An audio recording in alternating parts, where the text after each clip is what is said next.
Bueno, vamos a hablar sobre tecnología y sobre cómo los niños, las escuelas, los países, las familias pueden usar la tecnología para aprender de nuevas maneras. En mi caso particular, como no solamente tecnología, sino programación. Cómo podemos enseñar a los niños a programar para que no solamente desarrollen sistemas nuevos, sino que cambien el mundo. Cristóbal. Bueno, yo quisiera también aprender de Marina, aprender de este momento, aprender de no de las viejas preguntas, sino que de las nuevas preguntas, de los nuevos problemas que están emergiendo y cómo estas exploraciones en estos momentos de tránsito nos pueden ayudar, uno, a dar un salto cualitativo de la educación que teníamos a la educación que queremos, pero además buscar maneras para que más personas puedan beneficiarse y menos personas queden, yo diría, excluidas de esta sociedad digital. Marina, Cristóbal mencionaba estos nuevos problemas que estamos afrontando. Precisamente ahora vivimos en un momento clave para la educación y tenemos que reaccionar rápidamente. Sí, la educación es muy importante y yo no sé si estoy de acuerdo que este es un momento clave. Este es un momento, siempre son momentos claves en educación y siempre tenemos urgencia porque los chicos crecen y lo que no hacemos cuando son chicos, después los perdemos porque van a ir creciendo. Simplemente me parece que este es un momento con la pandemia, con todo lo que está pasando, es un momento para, como decía Cristóbal, realmente pensar qué es lo que estamos enseñando, para qué estamos enseñando, cómo estamos enseñando y más específicamente cuál es el rol de las escuelas hoy en día y cuál es el rol de la tecnología y qué son las cosas que tenemos que repensar.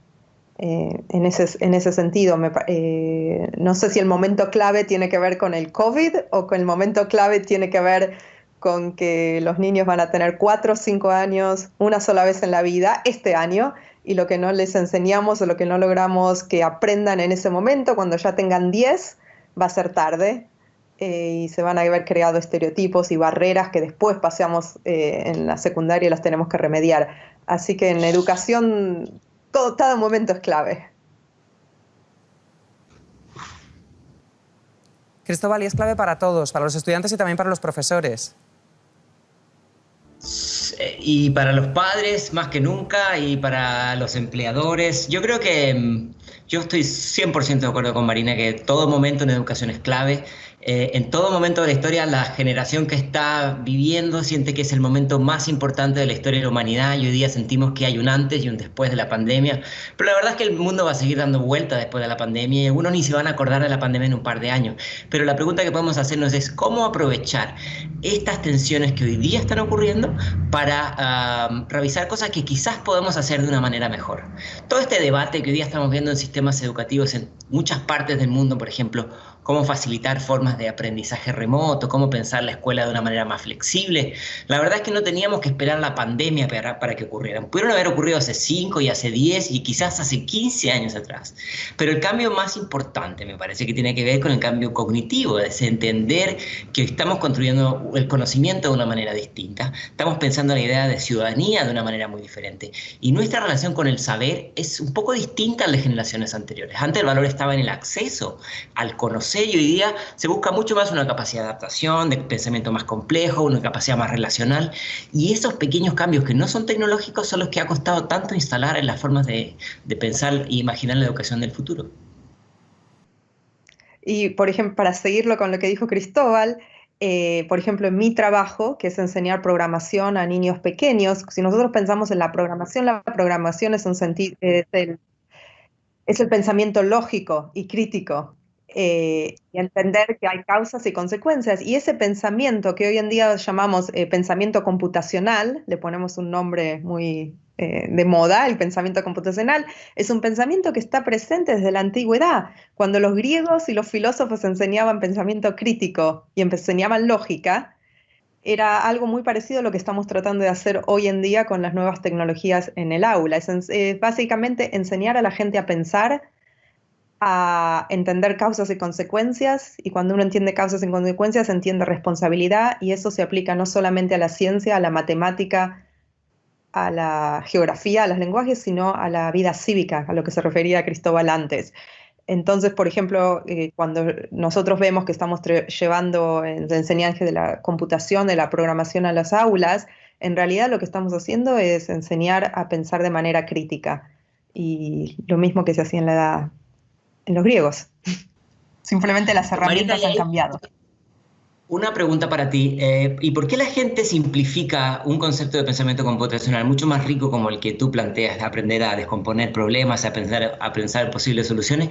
¿Por qué a veces la gente lo simplifica solamente a aprender a hacer código o a robótica? ¿Por qué crees tú que se genera esa confusión? Sí, esa es una pregunta muy interesante. La idea es, en realidad, coding es un verbo, es hacer. Cuando yo programo, estoy haciendo, y para hacer necesito lenguaje. Uno hace a través del lenguaje. Entonces, lo que llama la atención, lo que tiene las lucecitas de colores son estos lenguajes de programación. Pero el lenguaje de programación es simplemente una manera de expresar el pensamiento. Entonces, muchas veces está de moda el hablar de coding o programar, pero en realidad lo más interesante es el pensamiento que viene asociado. Y ahora se está viendo un problema bastante grande, que es que está esta distinción entre coding y pensamiento computacional. Y la realidad es que tienen que ir siempre juntos, porque uno si va a usar un lenguaje, uno va a usar el lenguaje para expresar algo que pensó. Y si uno piensa, no sirve de nada si uno no lo expresa. Y el coding es realmente expresar ese lenguaje, es simplemente un sistema simbólico compartido por cierta gente, un simbólico socialmente compartido que la gente puede usar para expresarse. Obviamente las tecnologías son caras, y vos sabés más que yo de todo esto, que muchas veces se compran tecnologías y realmente no se hace buen uso de eso. Pero entonces está de moda la idea de thinking without coding. Pero no sé, vos, ¿cuál es tu experiencia en las cuestiones de tecnología en el mundo? Vos estás involucrado en muchos proyectos. A veces mi gran preocupación es que muchas veces en las conversaciones, en las políticas, en los grandes congresos, la tecnología es la respuesta, pero la pregunta no está demasiado clara, ¿no? Es decir, ¿cuál es el problema que queremos atacar con tecnología? Y a veces una tecnología súper moderna nos va a llevar a hacer formas de enseñanza muy básicas, y a veces con poquita tecnología se puede tener formas de aprender muy disruptivas. Es decir, tiene que ver mucho más con los procesos de apropiación, cómo se contextualiza, y la tecnología obviamente es un gran amplificador de posibilidades, pero al mismo tiempo las personas aprendemos de maneras súper distintas, tenemos distintas maneras de relacionarnos, distintas maneras de aproximarnos al conocimiento, por edades, por orígenes, por exposición a información, y a veces uno de los temores que yo tengo es que se tiende a empaquetar para que todos aprendan de la misma manera con tecnología. Entonces ahí hay una pequeña tensión entre la masificación de las tecnologías y cómo adaptar eso a distintas comunidades que puedan tener distintos intereses. Un claro ejemplo son los lenguajes. Cuando pensamos, por ejemplo, en contenidos que se enseñan en Internet, hay una enorme cantidad de contenidos en las principales lenguas, pero la inmensa mayoría de las minorías lingüísticas no existen en Internet. Entonces hay como una gran tecnología para ciertos sectores y hay en otros que quedan omitidos. El gran ejemplo para mí es la conectividad a Internet. Hace poco tiempo llegamos a que la mitad del planeta tenga acceso a Internet. Fantástico. Pero todavía hay una mitad del planeta que está viviendo en una oscuridad digital. ¿Cómo hacemos para que ellos también tengan acceso? Me parece que es uno de los retos que tenemos ahora. ¿Tú qué piensas? Bueno, más allá que eso, a mí cuando vos hablas de tecnología, me interesa qué estamos diciendo cuando decimos tecnología. Porque tecnología es algo y es muchas cosas al mismo tiempo. No todas las tecnologías son lo mismo, y creo que eso es una de las preguntas que nos tenemos que hacer cuando hablamos de educación. Tratar de olvidarnos de la tecnología con la T mayúscula y empezar a pensar en tecnología con la T minúscula. Y en vez de focalizarnos tanto en la tecnología en sí, la pregunta mía yo la cambio, es ¿cómo está diseñada esa tecnología para promover cierto tipo de comportamientos en los alumnos o en los maestros, en los padres? O sea, desde un punto, yo como diseñadora de tecnologías, lo que llamamos en inglés los features de las tecnologías, que no sé cómo se dice en castellano,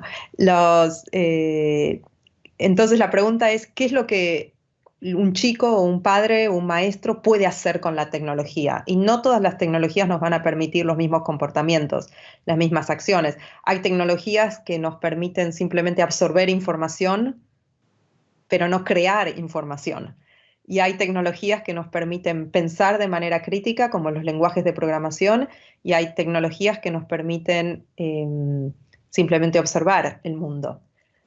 A mí particularmente pienso que si lo que queremos es que la gente tenga una participación activa en el mundo, y aprenda a pensar de manera diferente, porque si no cambiamos la manera de pensar, no importa el contenido ni las habilidades que enseñemos, todo empieza con el poder pensar y resolver problemas, porque los problemas van a cambiar todo el tiempo y van a ser nuevos, y el programar, el aprender a programar, el aprender a pensar de manera lógica, secuencial, algorítmica, creo que es una de las armas más poderosas que nos puede dar la tecnología, y la segunda es la posibilidad de conectarnos. Aprender a pensar y aprender a conectarnos. Si tenemos esas dos, creo que las tecnologías pueden ser muy poderosas. Absolutamente de acuerdo. Uno de los retos que tenemos hoy día, creo, es que la enorme cantidad de información a la que estamos expuestos nos lleva a tener un flujo casi infinito, ¿no? Y estar todo el tiempo discriminando información irrelevante de información relevante. Pero también el exceso de información no solamente nos lleva a esto de tener que luchar contra una infoxicación, como se decía antes, sino tratar de pensar de manera independiente y no por defecto por lo que nos sugieren los algoritmos, lo que nos sugiere el motor de búsqueda, lo que nos sugiere la app del bolsillo, ¿no? Y uno de los temores que tengo yo, de las preocupaciones, y creo que el pensamiento computacional es una excelente herramienta para eso, es cómo hacemos para que las personas se amplifiquen, potencien sus capacidades por las tecnologías y no terminen pensando en automático bajo las recomendaciones que ofrecen los algoritmos, ¿no? Que tomen decisiones en base a la primera resultado que le da el buscador o que se vistan en base a la primera app que les da el clima, o que construyan sus relaciones o construyan su confianza o que construyan su comprensión de un candidato político solamente por lo que recomienda el algoritmo. Entonces, uno de los grandes temores que tenemos, y insisto, creo que aprender a pensar sobre cómo los sistemas se arman y cómo los sistemas jerarquizan, es que puede permitir utilizar la tecnología sin ser un tonto digital, es decir, teniendo una capacidad de pensamiento crítico, tener la capacidad de cuestionar, tener la capacidad de dar 2 pasos atrás y decir, ok, pero esto quizás está pensado para beneficiar ciertas motivaciones y no necesariamente son las mías, ¿no? Entonces creo que hay un trade-off interesante aquí entre amplificar las capacidades y no pensar en automático, que creo que hoy día es uno de los grandes retos que estamos teniendo en una sociedad sobreconectada. No sé qué opinas. Sí, y sobre eso mismo, una de las armas más poderosas que tenemos justamente para evitar lo que vos hablando es que la gente entienda que es un algoritmo. Porque una vez que uno entendió lo que es un algoritmo y cómo funcionan las máquinas y cómo funciona la tecnología, entonces uno va a poder empezar a deconstruir esos sistemas. Y si yo voy a Facebook y cierta información me viene para mí, voy a entender que, bueno, no es casualidad, sino que simplemente un algoritmo, y los algoritmos están diseñados por personas. Y las personas, nos guste o no, tienen motivos y motivaciones. ¿Y cuáles son esas motivaciones? Y creo que el mismo trabajo que cuando empezó la imprenta, ¿no? Y entender a un lector crítico, ¿no? Incluso en las escuelas, mucho del trabajo que se hace cuando se enseña a alfabetizar es no simplemente enseñar la gramática y la sintaxis, eso es fácil, lo más importante y lo más difícil es entender los contextos sociales de producción del sentido, digamos. Lo mismo pasa cuando se producen, en vez de textos escritos con español o con inglés, sino cuando son textos escritos con un lenguaje de programación, ¿sí? Java, Python, Scratch Junior, el que quieras. Y por eso el pensamiento computacional es muy importante, pero no solamente queremos aprender a pensar críticamente y a deconstruir los sistemas, sino a producir los nuevos. Por ejemplo, ¿cómo serían los algoritmos que van contra el anti-bias? ¿Cómo serían unos tipos de algoritmos que nos puedan enseñar a ver todas las dimensiones involucradas en unas sociedades complejas y multiculturales? Producir y no solamente recibir. Y ahí yo te diría que uno de los retos que tenemos es hoy día en términos del impacto de las tecnologías, vamos a plantearlo en plural, en la sociedad. se han puesto más extremistas, si tú quieres. Están quienes atacan la tecnología y quienes la defienden, apocalípticos, integrados en este vaivén de las tecnologías nos harán mejores o peores, ángeles o robots esclavizados. Y yo creo que el reto está en plantear visiones de apertura y también de mirada crítica, de aprender a cuestionar y de entender de entender las oportunidades, entender que no es un delirio pensar en un uso ético de la tecnología, pero que las tecnologías, igual que las personas, tienen algún nivel de sesgo, no son neutras. Entonces, cuando formamos a personas con la capacidad de cuestionar sobre eso, me parece que estamos en un pie mucho mejor. Ahora, una de las preocupaciones que yo tengo es que muchas veces las grandes organizaciones, los sistemas educativos, las administraciones, los gobiernos, no siempre cuentan con las herramientas para guiar sobre esto, ¿no?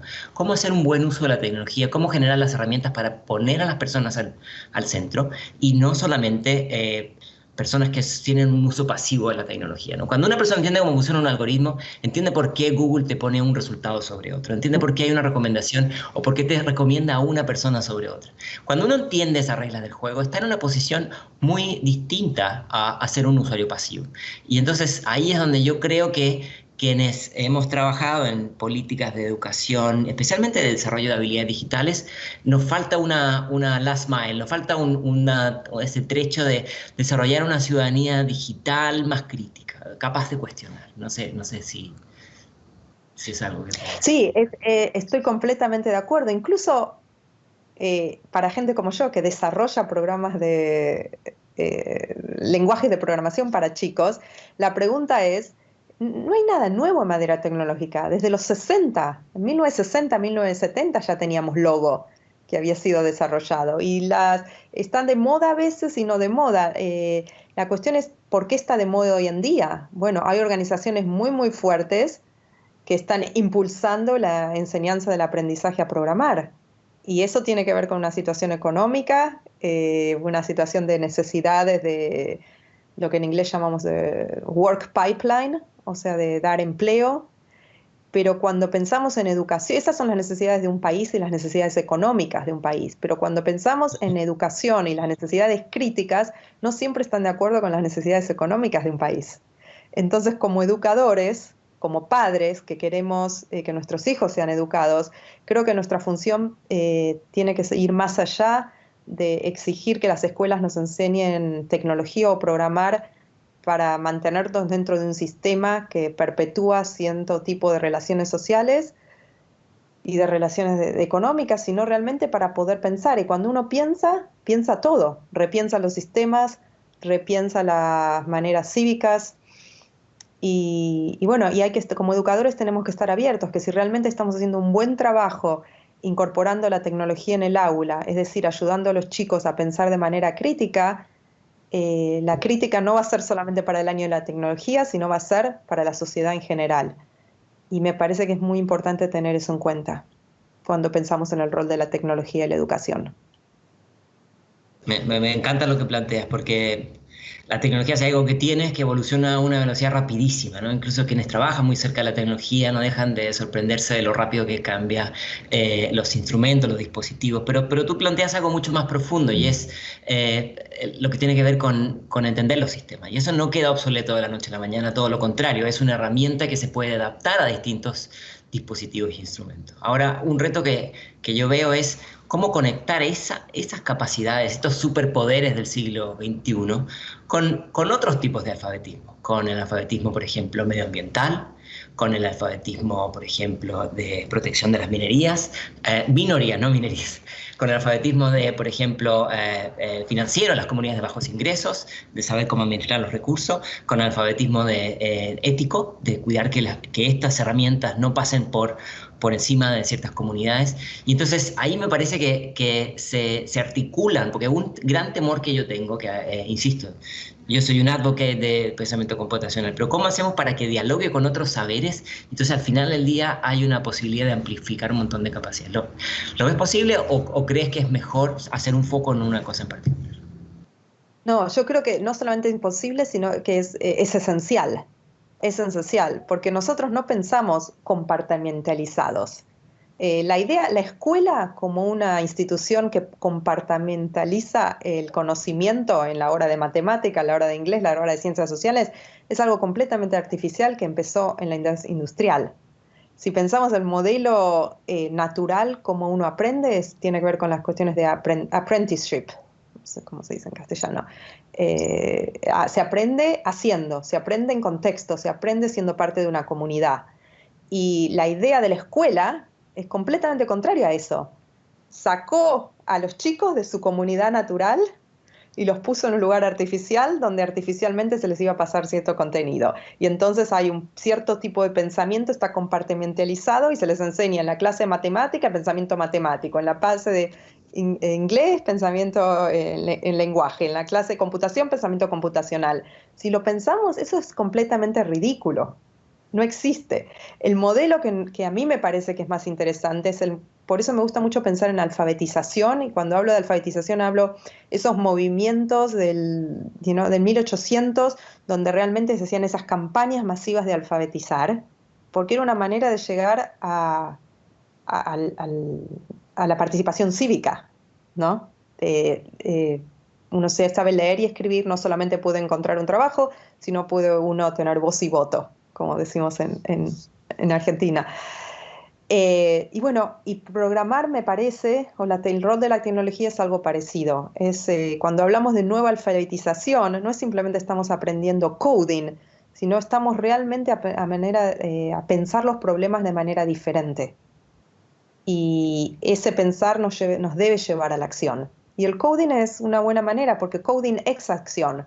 Yo no pienso un algoritmo, lo escribo al algoritmo y cuando lo hago, algo pasa. Entonces, me parece que en cierto sentido, cuando hablamos de tecnologías, tenemos que hablar de la función de las entidades educativas que conocemos hoy en día y repensar si en la luz de todas las capacidades que tenemos hoy en día gracias a la tecnología, ¿cuál es la función de la escuela hoy en día? ¿Cuál es la función de las aulas? ¿Cuál es la función de los maestros? Y me parece que COVID y lo que está pasando hoy en día es una oportunidad. Sé que es muy difícil, que la gente está en distintos países del mundo tratando de resolver qué hacer, pero tenemos una oportunidad de ir a las preguntas esenciales que vos nombrabas antes, Cristóbal. Sí, ahora que decías esto de la departamentalización de los saberes y la hiperorganización taylorizada, se me venía a la cabeza esta película de Chaplin de Modern Times, ¿no? Cuando está poniendo las cosas en una carrera de producción. Y es increíble que el mundo ha dado tantas vueltas y en educación esa metáfora sigue siendo tan válida, ¿no? Los programas curriculares, la progresión de los grados en la escuela, la organización del tiempo, sigue siendo esa cadena de Chaplin en la escuela más tradicional. Yo sé que hay otras escuelas, pero la gran preocupación que tenemos es que en muchos sistemas de educación pública masivos ese es el deber ser. Y eso está tan divorciado de cómo funciona el mundo, está tan alejado de cómo uno resuelve problemas, está tan alejado de cómo uno construye comunidad. Una preocupación que yo tengo es, muchas veces con las mejores intenciones surge esta pregunta de ¿cuáles son las habilidades fundamentales del siglo XXI? Que a mí me suena igual a la pregunta es ¿cuál es la lista de supermercado de las 4 cosas que necesito para esta próxima semana? ¿No? Es decir, es una pregunta absolutamente ajena a la realidad, porque nosotros aprendemos contagiando distintas habilidades, contagiando distintos contextos, contagiando distintas comunidades. Yo uso la palabra contagiando a propósito, porque creo que en este momento en el que nos encontramos, más allá de la crisis y de las problemáticas y de quienes tienen acceso a tecnología y quienes no, hoy día veo que hay más posibilidades de abrir puentes de la escuela con otros espacios, con invitar, por ejemplo, a científicos como tú al aula de manera remota, con invitar a otros especialistas para dialogar en el aula con el docente. Y a mí eso me llena de esperanza, porque no es un cambio tecnológico, es un cambio cognitivo, es decir, vamos a abrir más ventanas y más puertas para que hayan otras voces y otras miradas. Esto no es disrumpir con todo, pero es poco a poco ir flexibilizando los bordes, por lo menos de aquellos que quieren explorar otras formas de enseñar y de aprender. Sí, y me parece que este es el momento de hacerlo, porque la realidad es que el mundo ya se nos puso patas para arriba. Las escuelas en todo el mundo están viendo qué hacemos. Y bueno, si no usamos esta oportunidad, si no tomamos esta oportunidad para realmente plantearnos las grandes preguntas, las que no tenemos respuestas, esas son las preguntas que nos tenemos que hacer. Y si aprendimos algo de tecnología, sabemos la importancia del diseño iterativo constantemente. Nada que uno inventa lo inventa una vez. Es cuestión de reinventar constantemente. Y la escuela es algo que fue inventado hace mucho tiempo, como respuesta a ciertas necesidades económicas de la revolución industrial. Eso ha cambiado. Ahora, hoy en día tenemos padres trabajando desde la casa porque estamos en pandemia. Bueno, ¿cuál es la función de la educación y el aprendizaje? No tenemos respuestas, pero lo importante son las preguntas en este caso, me parece. ¿Y qué preguntas le propondrías tú? Me encanta tu statement. ¿Qué preguntas le propondrías a los sistemas educativos que se hagan en este momento de tránsito? La primera pregunta es ¿cuál es su función? ¿Cuál es la función realmente? ¿Cuál es la función? ¿Es impartir conocimiento? ¿Es cuidar a los chicos mientras el padre trabaja o la madre trabaja? O sea, ¿es mantener a los niños ocupados? ¿Es promover una socialización con valores? ¿Cuál es? ¿Cuál es la función de la escuela hoy en día? Porque no es simplemente pasar exámenes para poder llegar a la universidad. Tiene que haber algo más y me parece que tenemos que usar esta oportunidad para hacernos esas preguntas realmente de manera importante y usar la tecnología como un vehículo. Una vez que tengamos las preguntas, podemos ver si las tecnologías nos ayudan o no a resolver esas preguntas. Buenísimo. Y yo agregaría como complemento, quizás, que en este momento de tránsito, de cambios, de pensar alrededor de la tecnología, de pensar para qué la escuela, de pensar cuáles son los nuevos alfabetismos, yo creo que todos los sistemas educativos, todos los países son países en vía de desarrollo. No hay ninguno que lo tenga resuelto, no hay ninguno que diga yo ya tengo el modelo y esto es lo que hay que hacer. Entonces, eso es un llamado a tener cierta suspicacia a estas listas y estos rankings de los campeones y de los perdedores y tener un espacio más abierto y dialógico, más iterativo y de experimentación, que creo que son los que abren para explorar nuevas posibilidades. Me encanta eso. Me encanta eso, la idea de que todos los países estamos en vías de desarrollo. Es cierto. No sabemos. Y el problema es que muchas veces no podemos construir el avión mientras estamos volando el avión, ¿no? Pero ahora el avión paró el avión, entonces estemos listos a tomar los riesgos. Porque si no tomamos los riesgos ahora, ¿cuándo los vamos a tomar? Digamos, los chicos que están ahora en las escuelas, estos chicos ya perdieron el año escolar o lo van a perder como lo vimos tradicionalmente. Entonces, este es un experimento natural. Un experimento en educación completamente natural para probar nuevas cosas. Bueno, qué mejor manera de cerrar que eso. Fantástico, muchas gracias.